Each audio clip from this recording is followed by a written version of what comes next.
Assalamualaikum warahmatullahi wabarakatuh. Rekan-rekan semuanya, kita akan melanjutkan perkuliahan kita ya. Kali ini Bu Ima akan memberikan penjelasan tentang video tahapan proses konseling. Di pertemuan kemarin kita sudah membuat sebuah pemahaman tentang apa nih bedanya antara konseling dan curhat ya. Yaitu yang pertama adalah ada tentunya karena konseling ini dilakukan oleh seseorang yang profesional, maka harus ada metode, harus ada juga etika, dan harus ada juga tujuan yang positif. Dan ini hal-hal yang membedakan dengan curhat. Oke, kita lanjut ya teman-teman ya. Untuk berikutnya Bu Ima akan menyampaikan tentang apa sih langkah-langkah proses konseling.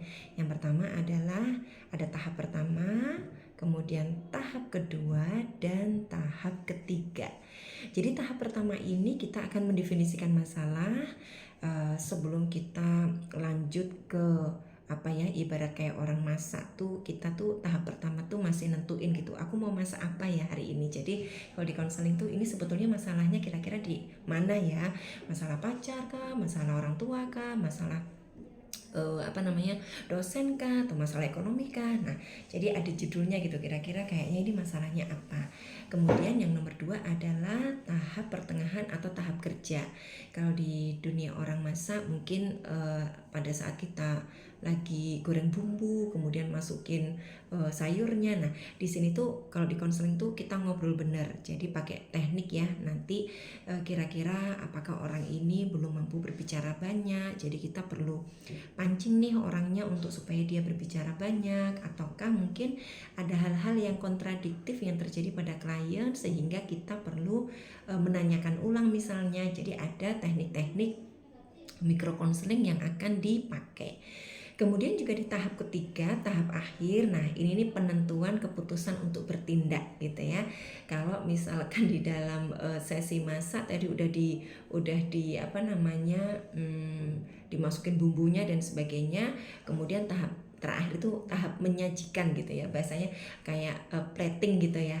Kita tuh mau membawa masakan kita tuh mau dikasih kemana, mau dimakan siapa. Nah, di situ kita sudah mulai mikir kan kira-kira apa aja nih rencananya.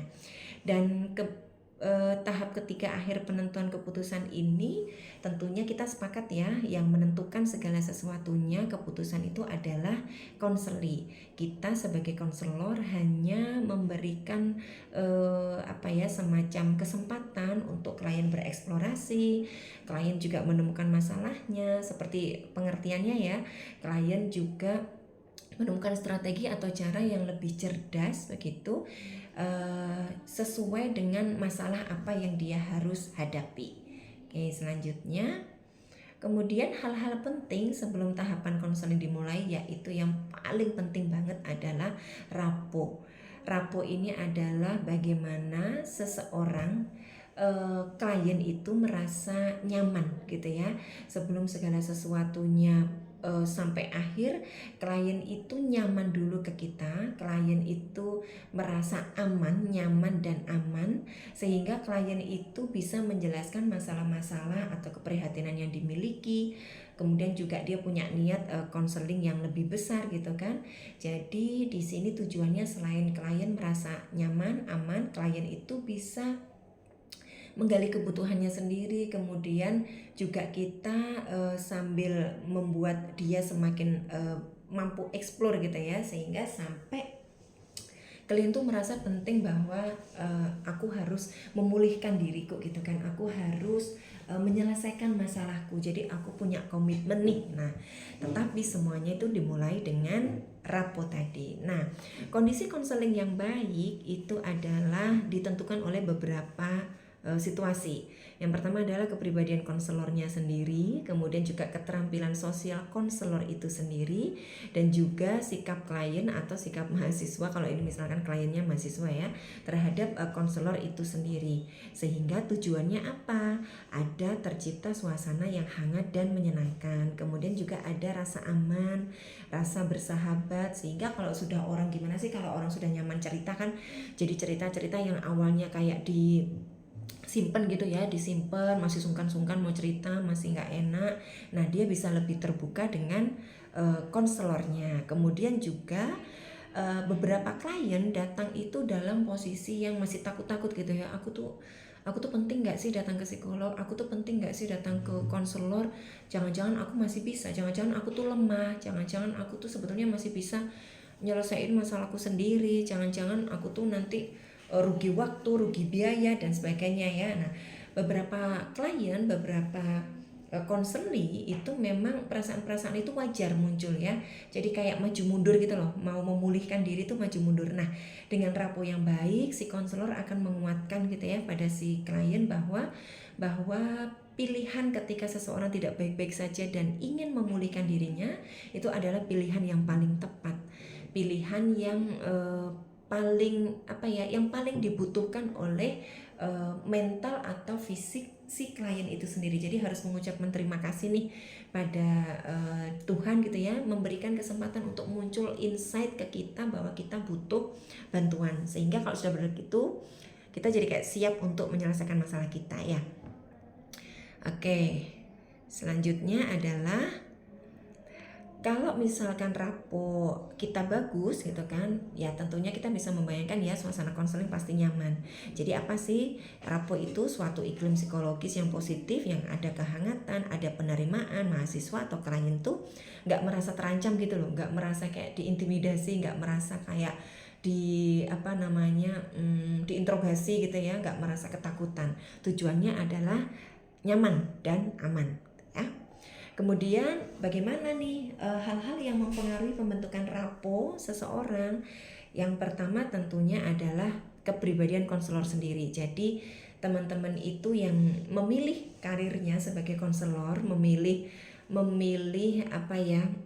untuk belajar sebagai konselor itu memang yang pertama harus punya minat yang tinggi ke depan orang lain. Jadi ibaratnya tuh suka diajak ngobrol gitu ya, suka kalau misalnya ada orang yang mau menyampaikan unek-uneknya, maka konselor itu memang harus punya jiwa-jiwa atau passion yang suka di bidang itu. Kalau misalnya teman-teman tuh sudah males banget ya dengerin orang ngomong, atau males banget dengerin orang curhat, lu kira lu doang yang punya masalah, lu kira aku nggak punya masalah gitu kan. Kalau sudah punya prinsip-prinsip begitu dan kayak nggak telaten, mungkin kayaknya diarahkan deh ke tugas-tugas atau pilihan minat atau pilihan pekerjaan yang tidak sebagai konselor ya. Namun kalau ternyata rezekinya jadi konselor, tenang, itu juga bisa dilatih. Tetapi minimal minat dulu punya ya. Kemudian kita juga sebagai konselor pada saat melaksanakan tugas sebagai konselor, kita perlu mampu mengendalikan diri. Kita juga perlu menata emosi, kita juga tidak mudah berprasangka. Jadi memang kita harus netral. Setiap apapun yang terjadi pada konseli, kita tidak kemudian boleh menggabungkan dengan value kita sendiri, menggabungkan dengan belief kita sendiri. Karena klien sedang tidak baik-baik aja ya, boleh jadi klien sedang bingung dengan kepercayaannya, bingung dengan beliefnya, atau bingung dengan apa yang harus diputuskan. Nah, kemudian keterampilan apa saja yang harus dipunyai konselor? Nah, konselor perlu pandai berkomunikasi secara efektif. Karena ini bisa dilatih, ini ada ilmunya, ini juga ada trainingnya, ada pembelajarannya, sehingga bisa dilakukan. Kemudian juga kita belajar daya observasi yang sangat tajam. Artinya setiap gerak-gerik klien atau konseling yang ngobrol dengan kita juga perlu cek. Misalkan klien datang dalam kondisi yang sesak napas atau dia menangis gak berhenti-berhenti, nah berarti kita boleh mengambil kesimpulan nih sementara bahwa klien mungkin suasana hatinya sedang sangat emosional. Jadi kita gak bisa ngobrol dulu, kita kasih kesempatan dia dulu untuk menyelesaikan tangisannya, atau kita berikan fasilitas yang menenangkan, tisu atau mungkin teh hangat atau yang lainnya ya. Kemudian juga kita perlu terbuka dengan pendapat orang lain, tidak memaksakan bahwa nanti pendapat kita sebagai konselor itu adalah pendapat yang harus digunakan. Sekali lagi keputusan diambil oleh konseli ya, dan kita juga harus punya empati yang tinggi supaya apa? Kita bisa membayangkan menjadi dia itu rasanya kayak apa.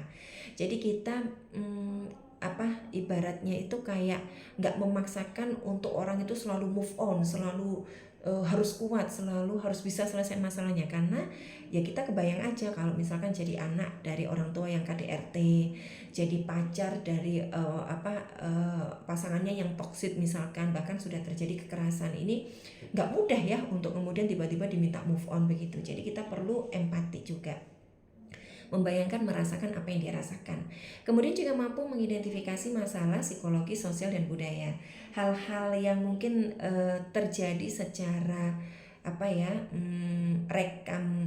rekam kehidupan dia, baik secara psikologis atau bagaimana dia berinteraksi. Kemudian juga kita sendiri sebagai konselor juga memiliki sifat-sifat tertentu, maka masalah-masalah yang terjadi pada konselor dan masalah yang terjadi pada konseli ini boleh loh menjadi sebuah pembicaraan, asalkan kita memahami etikanya.